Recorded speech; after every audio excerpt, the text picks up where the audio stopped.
کئی ایک ایسے معاملات ہیں جو نکاح کی ضرورت ہیں، لیکن ہم معاشرے میں رہتے ہوئے افراط و تفرید کا شکار ہو چکے۔ نکاح اللہ تبارک و تعالی نے معاشرے سے گناہ اور برائیوں کا علاج پیدا کرنے کے لیے حکم دیا ہے، اور رسول اللہ صلی اللہ علیہ وسلم نے اسی چیز کی طرف اشارہ دیا، فرمایا خیر النکاح ایسر، سب سے بہترین نکاح وہ ہے جس میں آسانیاں ہوں، ذہنی طور پر بھی آسانی ہو، دلی طور پر آسانی ہو، مالی طور پر آسانی ہو، ساری آسانیاں جس نکاح کے اندر موجود ہوں وہ سب سے بہترین نکاح ہے۔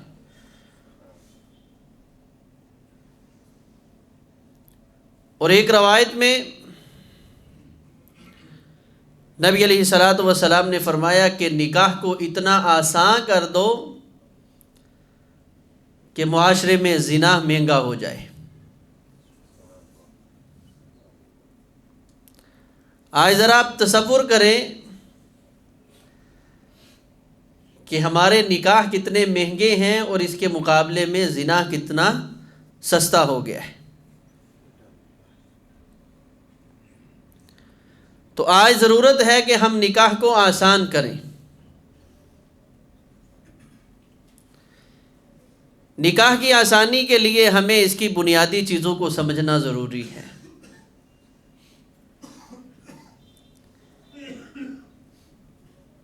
نکاح بنیادی طور پر تین چیزوں کا نام ہے، مرکزی طور پر اس میں تین چیزیں حیثیت رکھتی ہیں۔ نمبر ایک، مرد اور عورت کا ایجاب و قبول۔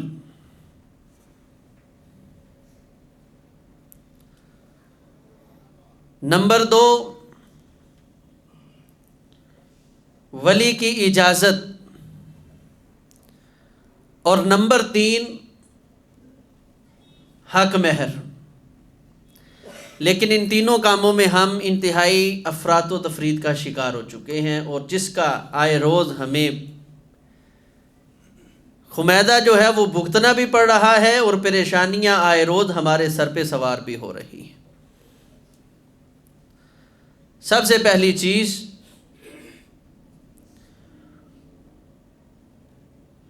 کہ جب بچہ یا بچی کا رشتہ ڈھونڈنا ہے تو بنیادی طور پر آپ کو یہ چیز لازم ہونی چاہیے کہ میرے بیٹے یا بیٹی کی پسند کیا ہے۔ یہ سب سے پہلی بنیادی چیز ہے نکاح کی آسانی میں۔ اگر ذہن اور سوچ ہی میسر نہیں ہے، آپ دنیا کی ہر چیز میسر کر دیں، اس گھر میں کبھی سکون پیدا نہیں ہو سکتا۔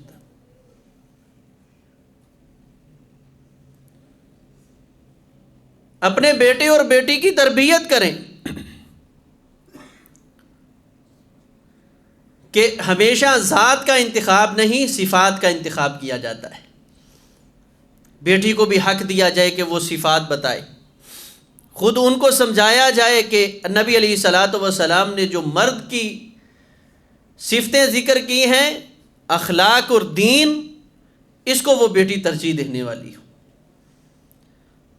اور بیٹے کے اندر جو نبی علیہ الصلوۃ والسلام نے بیٹے کو سمجھانے والی باتیں بتائی وہ کیا ہیں؟ تنکح المرأۃ لأربع، کسی بھی عورت سے شادی کی جاتی ہے چار میں سے کسی ایک وجہ سے، لمالہا ولجمالہا ولحسبہا ولدینہا،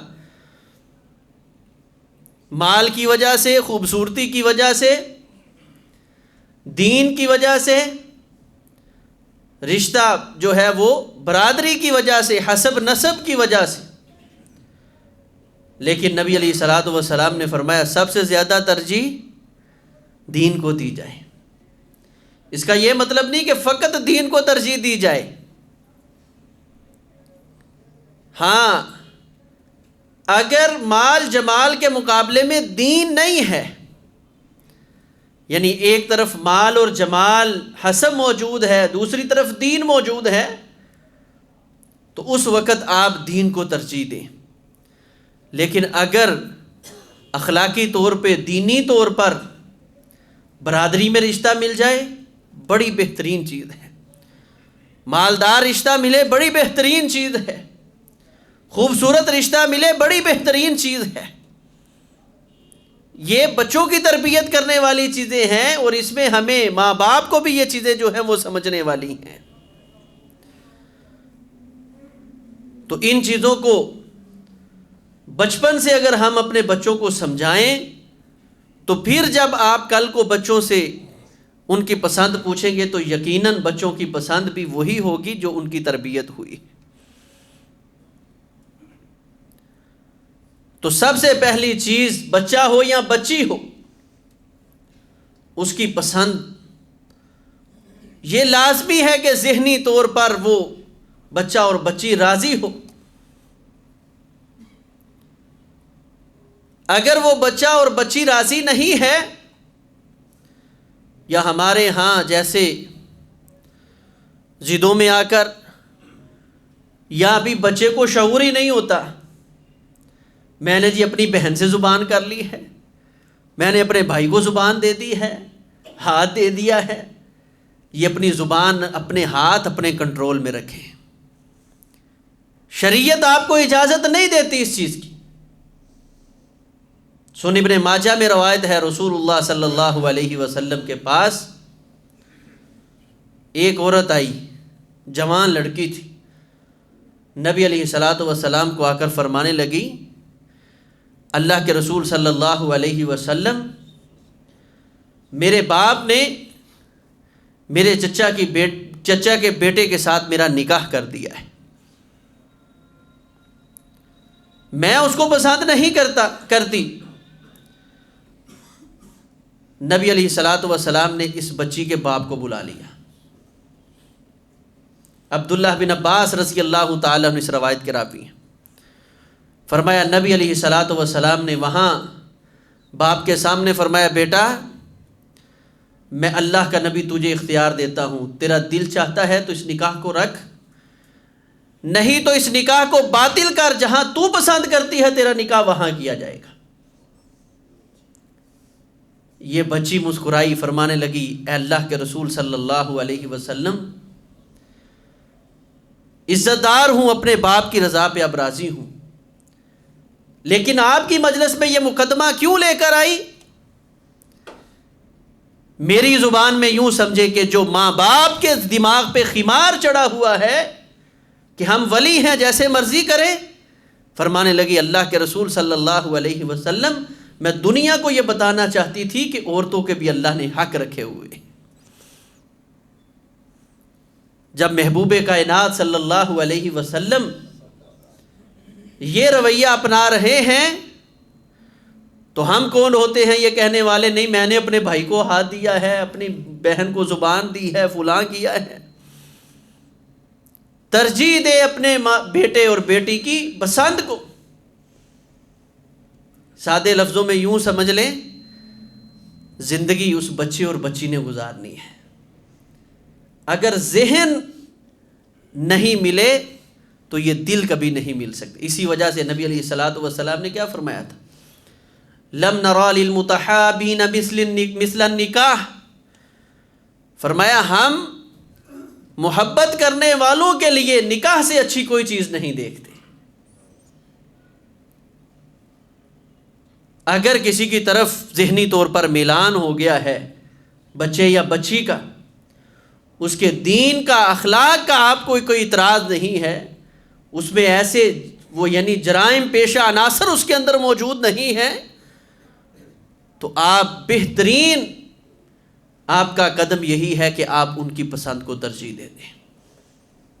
اور اللہ تبارک و تعالیٰ نے ولی کو صرف اسی لیے مقرر کیا تھا، جیسے مرد ہے نا، خامد بیوی کے حقوق میں پچھلے سال میں نے ذکر کیا تھا کہ الرجال قوامون علی النساء، ہم یہ ذہنوں پہ خمار آ گیا ہے کہ مرد حکمران ہے، مرد سردار ہے، جیسے چاہے ظلم کرے۔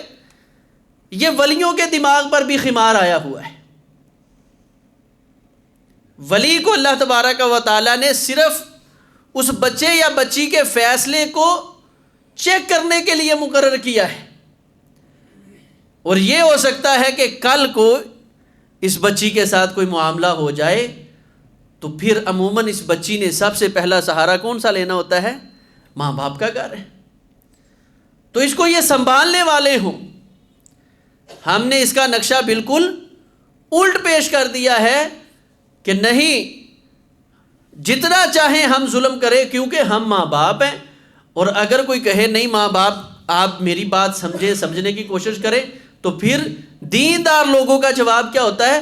جائیں آپ جا کر عدالت میں نکاح کر لیں، ہم راضی نہیں ہیں، ہم نہیں کریں گے۔ بھی وجہ کیا؟ بس ہماری ضد ہے۔ آپ نہیں سنتے اپنے خاندانوں میں ایسے مسائل؟ یہ ضد اختیار کرنے کا حق کس نے دیا ہے؟ اس لیے آج اس امر کی ضرورت ہے کہ معاشرے میں ان چیزوں کو پیدا کریں۔ اللہ تبارک و تعالیٰ نے نکاح کا کیا فائدہ ذکر کیا ہے؟ فرمایا وَمِنْ آیَاتِهِ أَنْ خَلَقَ لَكُم مِّنْ أَنفُسِكُمْ أَزْوَاجًا، اللہ نے تمہارے نفسوں سے، تمہارے رشتہ داروں میں سے یہ تمہارے لیے بیویوں کا انتخاب کیا ہے۔ وَجَعَلَ بَيْنَكُمْ مَوَدَّةً، نکاح کا پہلا سبب ہی کیا ہے کہ اللہ نے وہ مودت کیا ہوتا ہے؟ عشق اور دیوانگی۔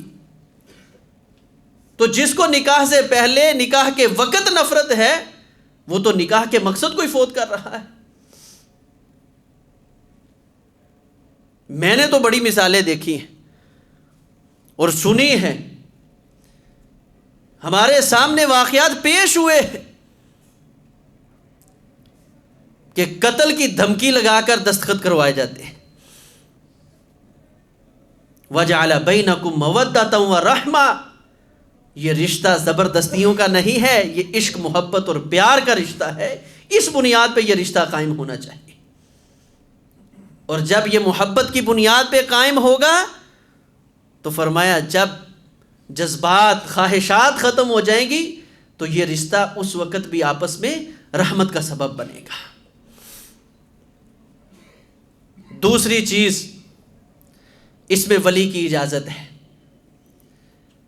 جب رشتہ پسند ہو جائے تو ولی کو چاہیے کہ جلد اس کا نکاح کر دے، لیکن ولی کی اجازت کو بھی ایک فریق نے تو بالکل سرے سے اتار کے پھینک دیا، اس نے کہا جی نہیں، ولی کی اجازت کی ضرورت ہی نہیں ہے،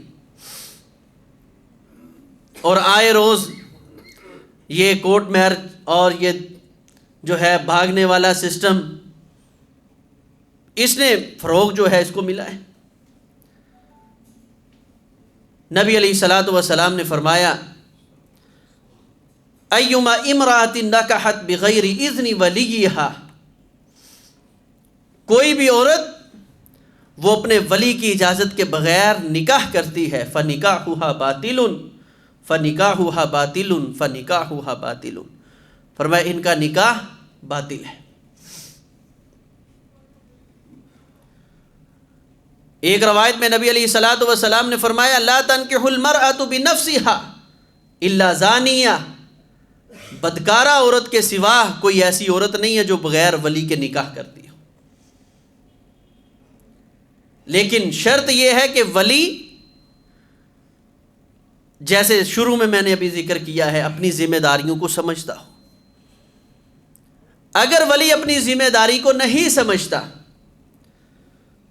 تو یہ آپ کو پتہ ہے کہ عدالتی جو نکاح ہے یہ کوئی عدالتی نکاح نہیں، یہ سمجھ لیں تحفظ کی درخواست ہوتی ہے۔ نکاح جو ہے وہ باہر بیٹھے جو چیمبر وغیرہ میں وہ آپس میں وکیل جو ہیں وہ نکاح کرتے ہیں۔ اگر بچہ یا بچی حق پر ہیں، وہ سمجھتے ہیں کہ ماں باپ ضد کی بنیاد پر ہیں، ماں باپ تعصب کی بنیاد پر ہیں، ماں باپ کو کوئی دنیاوی لالچ ہے، وہ اپنے مفاد کو ترجیح دے رہے ہیں، میرے مفاد کو ترجیح نہیں دے رہے، تو اس وقت نبی علیہ الصلوۃ والسلام نے فرمایا فالسلطان ولی من لا ولی لہ، پھر آج کل یونین کونسل کے چیئرمین ہیں، نمبردار ہیں علاقوں کے، اسی طرح حقیقت میں قاضی جو ہے وہ جا کر فیصلہ جو ہے نکاح کروا دے تو یہ نکاح درست ہے ماں باپ بہن بھائیوں کی موجودگی کے باوجود۔ اگر ماں باپ اور ولی جتنے ہیں چچا یا ماموں وہ زیادتی اور ظلم کر رہے ہیں تو ان کو یہ وکیلوں کے ذریعے نہیں، ان کو کہاں سے نکاح، نمبردار یا چیئرمین وغیرہ ان سے جا کر نکاح کروائے تو ان کا نکاح درست ہے۔ جیسے نبی علیہ الصلوۃ والسلام کے پاس ایک عورت آئی، یا رسول اللہ صلی اللہ علیہ وسلم میں اپنے آپ کو ہبہ کرنا چاہتی ہوں۔ نبی علیہ الصلوۃ والسلام خاموش رہے، اس نے دوسری بار کہا، اب خاموش رہے۔ ایک صحابی رسول کھڑے ہوئے، فرمایا اللہ کے رسول اگر آپ کو ضرورت نہیں تو نکاح کی مجھے ضرورت ہے، تو میں اس کے ساتھ میرا نکاح کروا دیں۔ آپ نے فرمایا بھی تیرے پاس حق مہر دینے کو کوئی چیز ہے؟ اس نے کہا کچھ نہیں۔ آپ نے فرمایا التمس ولو خاتما من حدید، جا لوہے کی ایک انگوٹھی وہی اٹھا کے کہیں سے لے آ، وہ تیرے پاس ہے، تیری ملکیت ہے، گھر میں ہو تو وہ لے کر آ، میں تیرا نکاح کروا دوں۔ اچھا، اس شخص کو تو رسول اللہ صلی اللہ علیہ وسلم نے بھیج دیا، لیکن اس عورت کو نہیں بھیجا کہ جا اپنے ولی کو لے کر آ۔ جب ولی نے زیادتی کی ہے تب اللہ کے پیغمبر علیہ السلام نے اس کو بلایا ہے، لیکن اب یہ عدالت عالیہ میں آ گئی ہے، اصل ذمہ دار انسان کے پاس آ گئی ہے، تو نبی علیہ الصلوۃ والسلام نے کیا فرمایا تھا جب اس کے پاس وہ لوہے کی انگوٹھی بھی نہیں ملی؟ تو فرمایا میں تیرا نکاح اس عورت کے ساتھ وہ چند صورتوں کے عوض کرتا ہوں جو تو اس کو یاد کروائے گا بعد میں۔ تو یعنی اصل حاکم وقت قاضی، یہ جو ہمارے ہاں عدالتی نکاح ہے اس کا تصور بالکل غلط ہے۔ تو اگر اللہ نہ کرے کوئی ایسا مسئلہ ہو، ماں باپ یا ولی جو ہیں وہ زیادتی کرتے ہو، تو یہ شریعت نے بچے اور بچی کو حق دیا ہے۔ اور اس کا فائدہ کیا ہوگا؟ اس کا فائدہ یہ ہوگا کہ ماں باپ زیادتی کرنے سے باز آ جائیں گے۔ میرا یہ تجربہ ہے، میں نے کتنے ایسے مسائل ہیں میرے پاس، ادھر اپنے اسی دارالافتاء میں لوگ آئے، بچیوں نے آ کر کہا جی ماں باپ جان بوجھ کر نہیں مانتے، بس یہ ہمارا ذہن نہیں مانتا، میری ضد ہے۔ تو میں نے کہا جی ٹھیک ہے، میں فتویٰ لکھ کر ان کو دیا۔ شام کو مجھے میسج آ گیا واٹس ایپ پر کہ جی میرے ماں باپ دونوں راضی ہو گئے ہیں کہ قدم نہ اٹھانا، ہم تیرا نکاح وہیں کر دیتے ہیں۔ اگر ولی کے پاس شرعی عذر ہے تو ولی کو چاہیے اس کو اچھے طریقے سے سمجھائیں، لیکن اگر ولی کے پاس شرعی عذر نہیں ہے اور جان بوجھ کر یہ جو ہمارا سسٹم بنا ہوا ہے ضدوں کے اوپر یہ سارے بل بوتے، بچی نے منہ سے کیوں نکال دیا جی میرا ادھر رشتہ کر دو، یہ کوئی بات ہے؟ اللہ کے پیغمبر علیہ السلام کے سامنے آ کر عورت کہہ رہی ہے اللہ کے رسول میں اپنے آپ کو پیش کرتی ہوں، کیا نعوذ باللہ میری آپ کی غیرت اللہ کے پیغمبر سے بڑھ گئی ہے؟ کون سے زاویے میں نے اور آپ نے قائم کر لیے ہیں؟ جھوٹے دین کے ٹھیکیدار نہ بنے، جو شریعت کی روح ہے اس کو سمجھنے کی کوشش کریں، انشاءاللہ معاشرے سے برائیاں ختم ہو جائیں گی۔ تیسری بڑی چیز وہ ہے حق مہر۔ حق مہر کے مسئلہ میں بھی ہمارے ہاں اسی طرح افراط و تفرید کا شکار ہم ہو رہے ہیں۔ ایک تو پہلا لفظ ہوتا ہے شرعی حق مہر، یعنی حق مہر شرعی مقرر کر دو۔ اچھا، پورے نکاح میں اور کوئی چیز شرعی سمجھ آئے نہ آئے، حق مہر شرعی صاحب کو سمجھ آتا ہے۔ کیوں جی؟ اور کوئی چیز کسی کو سمجھ آئے نہ آئے، گھر سے چلے ہیں شرعی طریقہ تھا، بچہ شرعی طریقے سے آ رہا ہے، بچی کا جو ہم نے اس پہ کوئی 2 لاکھ بچی پہ لگا دیا، یہ شرعی بھی کیا یا نہیں، اس کی کوئی پرواہ نہیں، حق مہر چیز شرعی لکھ دی۔ شرعی حق مہر کتنا ہے؟ اللہ کے محبوب پیغمبر جناب محمد رسول اللہ صلی اللہ علیہ وسلم کا حق مہر، وہ شرعی حق مہر وہی ہو سکتا ہے نا۔ اگر تو شرعی سے مراد نبی علیہ الصلوۃ والسلام کا حق مہر ہے تو نبی علیہ الصلوۃ والسلام کا حق مہر 500 درہم تھا۔ آج درہم کی آج کی کتنی قیمت ہے تقریباً؟ آج کی 75۔ تو ذرا 500 کو 75 کے ساتھ ملٹی پلائی کریں، کتنا بن گیا جی؟ پونے 4 لاکھ۔ تو پھر شرعی تو میرا تو خیال ہے کہ اب جو کوئی شرعی اس کا لکھ دیا کروں میں اپنی مرضی سے کہ ٹھیک ہے جی 4.25 لاکھ روپے حق مہر ہے، کیونکہ شرعی تو نبی علیہ الصلوۃ والسلام کی نا بتاؤں گا بعد میں، تو 2-4 نکاح اس طرح ہوں گے تو انشاءاللہ یہ لفظ شرعی والا تو جو کنڈا ہے وہ نکل جائے گا۔ یہ 32 والی گیم پتہ نہیں کہاں سے کن بزرگوں پہ نازل ہوئی ہے، اس کی کوئی مجھے سمجھ نہیں آئی۔ نبی علیہ الصلوۃ والسلام کا نکاح وہ 500 درہم نبی علیہ السلام نے اپنی عمومی بیویوں کو جو ہے دیا ہے۔ ایک بیوی ان کا حق مہر نبی علیہ السلام کی بجائے حبشہ کے جو بادشاہ تھے اسہمہ نجاشی، انہوں نے حضرت ام حبیبہ رضی اللہ تعالی عنہ کا نکاح نبی علیہ السلام سے کیا اور اپنی طرف سے حق مہر دیا تھا، اور 4000 درہم تھے۔ تو اگر کسی کو اور زیادہ شریعت کی ضرورت پڑی تو پھر انشاءاللہ 4000 درہم کے ساتھ ضرب دی جائے گی، تو تاکہ شریعت جو ہے اس کے گھر کی مکمل ہو جائے۔ تو میرے پیارے بھائیوں، مسئلہ سمجھنے یہ اب آپ کو میں نے اس لیے بتایا کہ آپ جس تقریب میں موجود ہو نا، کم از کم یہ مسئلہ وہاں آپ نے ضرور سمجھانا ہے۔ حق مہر کے اندر شریعت اسلامیہ نے کمی اور زیادتی میں کوئی قید نہیں لگائی، یہ ہر انسان کی اپنی وسعت ہے۔ لیکن نکاح کے اندر جو آپ پیسہ خرچ کر رہے ہیں اس میں سب سے بہترین پیسہ وہی ہے جو آپ بطور حق مہر دے رہے ہیں، اور یا آپ بطور ولیمہ جو پیسہ آپ خرچ کر رہے ہیں۔ یہ 2 قسم کے پیسے وہ ہیں جو نکاح میں آپ کے لیے باعث برکت اور باعث اجر ہے۔ اس کے علاوہ آپ نے جتنا خرچ کیا ہے، ہو سکتا ہے کہ بعض اوقات جیسے ہمارا اسراف اور غیر شرعی معاملات پہ پیسہ خرچ ہوتا ہے، وہ ہمارے لیے وبال جان بن جائے۔ تو اس لیے ہمیں ان چیزوں کی طرف جو ہے اپنے آپ کو صرف نظر کرتے ہوئے ان 2 چیزوں پر اہمیت دینے کی آج کل ضرورت ہے۔ حق مہر کیا ہونا چاہیے، ہر بندے کی اپنی سوچ اور رائے ہے۔ میرا ایک اپنا یعنی فکر اور سوچ ہے، شرعی نہیں ہے، اپنی میری ایک سوچ اور فکر ہے کہ جو بھی آپ نکاح کریں، آپ کا بیٹا ہو یا بیٹی ہو، نکاح کے اوپر جتنا خرچ ہو رہا ہے اس کا 10واں حصہ کم از کم حق مہر ہونا چاہیے۔ اگر آپ 1 لاکھ روپے نکاح کے اوپر آپ کا خرچہ آ رہا ہے تو یعنی بظاہر بات ہے کہ 1 لاکھ میں سے کوئی 50-60 ہزار تو ولیمے پر آئے گا، تو 10واں حصہ 10,000 روپے حق مہر جو ہے وہ حق بنتا ہے کہ رکھا جائے۔ کم از کم اتنا حق مہر جو ہے وہ ہونا چاہیے، 10واں حصہ آج کل کے اعتبار سے۔ اگر ہم 10 لاکھ ہمارا خرچ ہوتا ہے شادی کے اوپر تو 1 لاکھ حق مہر، یعنی 2 ہی چیزیں بابرکت ہے نا، تو ولیمے پہ ہم 5-6 لاکھ لگا لیں اور حق مہر پہ پھر وہی 550 رکھ دیں ہیں، 600 رکھ دیں، 1000 2000 بڑی چھلانگ لگائی ہے جی 5000 رکھ دیں، تو یہ چیز مناسب نہیں ہے۔ اللہ خالق کائنات سے دعا ہے اللہ تبارک و تعالی ہمیں قرآن و سنت کے مطابق زندگی بسر کرنے کی توفیق عطا فرمائے۔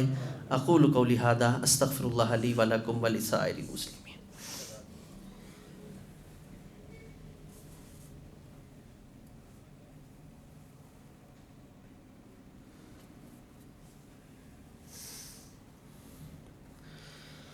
ان الحمد للہ نحمده ونستعینه ونستغفره ونعوذ باللہ من شرور انفسنا ومن سیئات اعمالنا من يهده الله فلا مضل له ومن يضلل فلا هادي له اشهد ان لا اله الا الله وحده لا شريك له واشهد ان محمدا عبده ورسوله اللهم صل على محمد وعلى آل محمد وبارک وسلم وصلی علیہ۔ آج کے خطبہ جمعہ میں نکاح باعث برکت، باعث محبت اور نکاح کی جو اصل رمز ہے، خوشی اور راحت ہے، وہ ہم معاشرے میں کیسے پیدا کر سکتے ہیں۔ تو اس میں بنیادی 3 چیزیں۔ نمبر 1، بچہ اور بچی، اس کا ایجاب و قبول، یعنی ذہنی طور پر یہ راضی ہوں جس جگہ ان کا رشتہ کیا جا رہا ہے، ان کو بتایا جائے اگر ان کی کوئی چوائس ہے اس کو مد نظر رکھا جائے، اگر اس میں کوئی شرعی عذر ہے تو بھی اپنے بچے اور بچی کی اصلاح کی جائے، ضدوں کی بنیاد پر اس رشتے کو قائم کرنے کی کوئی ضرورت نہیں ہے۔ دوسری چیز ہے ولی کی اجازت۔ بچے اور بچی کو چاہیے کہ اگر ان کو کوئی معاملہ مناسب سمجھ آتا ہے تو غیر شرعی قدم اٹھانے سے بہتر ہے کہ وہ شرعی طریقہ اپنائیں، اپنے ماں باپ اور اسی طرح چچا ماموں جو ہیں ان کو راضی کرنے کی کوشش کریں۔ اگر واقعتاً آپ حق پر ہیں اور آپ کے ساتھ ظلم ہو رہا ہے تو پھر یہ چیمبر کے نکاح کی بجائے، عدالتی نکاح کی بجائے، چیئرمین، ممبر، کونسل جو ہیں، اس طرح کے افراد جو با اختیار لوگ ہوتے ہیں اداروں میں، ایم پی اے، ایم این، جن کے ساتھ بھی آپ جہاں تک وسعت ہے کوئی سرکاری عہدیدار انسان، اس کی معیت میں، ولیت میں آپ نکاح کروا سکتے ہیں۔ اسی طرح حق مہر، اس کو مناسب طریقے کے ساتھ دونوں طرف نبی علیہ الصلاۃ والسلام نے، اللہ تبارک و تعالیٰ فرماتے ہیں وَآتُوا النِّسَاءَ صَدُقَاتِهِنَّ نِحْلَةً، جو عورتوں کے حق مہر ہیں یہ خوش دلی سے دیا کرو، خوش دلی سے، ماتھے پہ بل سلوڑ لو جو اتنا نکاح۔ بعض تو بد نصیب اس طرح کی باتیں کر جاتے ہیں، اچھا جی یہ بچی بیچنے لگے ہیں، اتنا حق مہر کہہ رہے ہیں۔ بھئی اللہ کو نہیں پتہ تھا کہ یہ بک رہی ہے یا اس کا نکاح ہو رہا ہے؟ اللہ نے کیوں یہ حکم دیا ہے؟ تو اللہ تعالیٰ کے جو احکام ہیں، اور نبی علیہ الصلاۃ والسلام نے فرمایا سب سے بہترین وہی مال، وہی بات، وہی چیز ہے جس کے ذریعے تم اپنے اوپر ایک حرام چیز کو حلال کر لیتے ہو۔ تو اس کی کیا عوض قیمت ہے کہ ایک چیز گناہ ہے وہ آپ کے لیے باعث اجر بن رہی ہے آج کے بعد۔ تو ان چیزوں کو مد نظر رکھا جائے۔ اللہ خالق کائنات ہمیں نکاح کے معاملے میں سنجیدگی کے ساتھ ان باتوں پہ غور کرنے کی توفیق عطا فرمائے۔